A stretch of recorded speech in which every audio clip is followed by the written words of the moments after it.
Reference was made to the historical story of Jonah and the whale in the preceding chapter.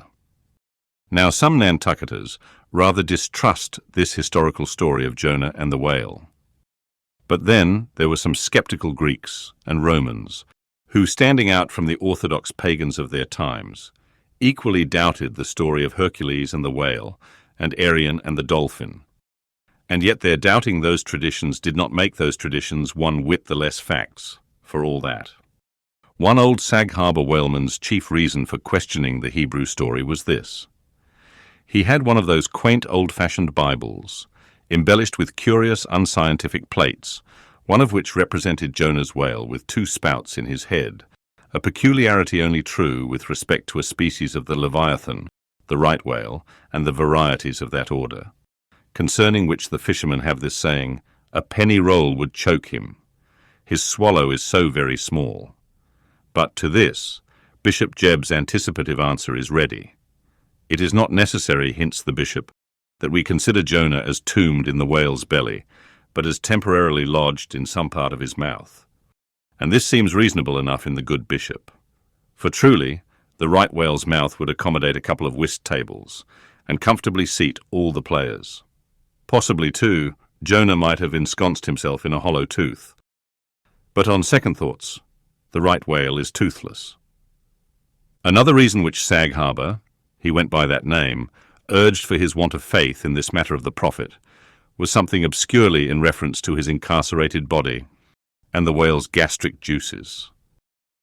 But this objection likewise falls to the ground, because a German exegetist supposes that Jonah must have taken refuge in the floating body of a dead whale, even as the French soldiers in the Russian campaign turned their dead horses into tents and crawled into them.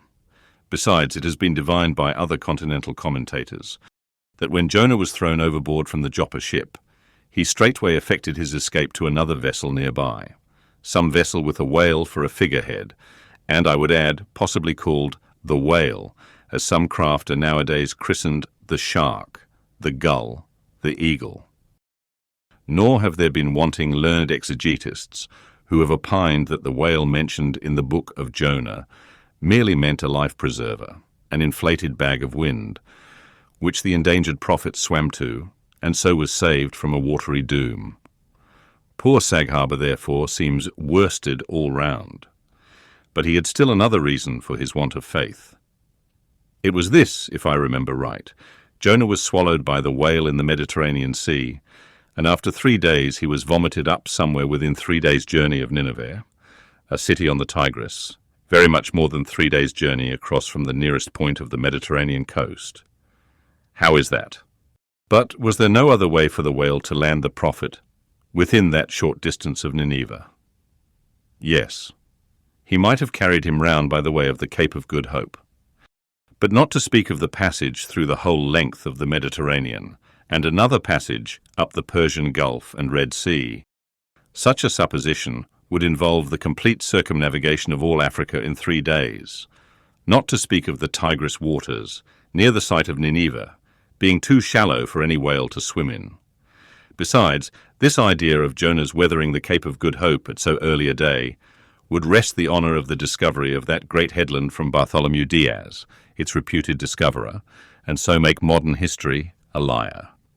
But all these foolish arguments of old Sag-Harbor only evinced his foolish pride of reason, a thing still more reprehensible in him, seeing that he had but little learning except what he had picked up from the sun and the sea. I say it only shows his foolish, impious pride and abominable, devilish rebellion against the reverend clergy.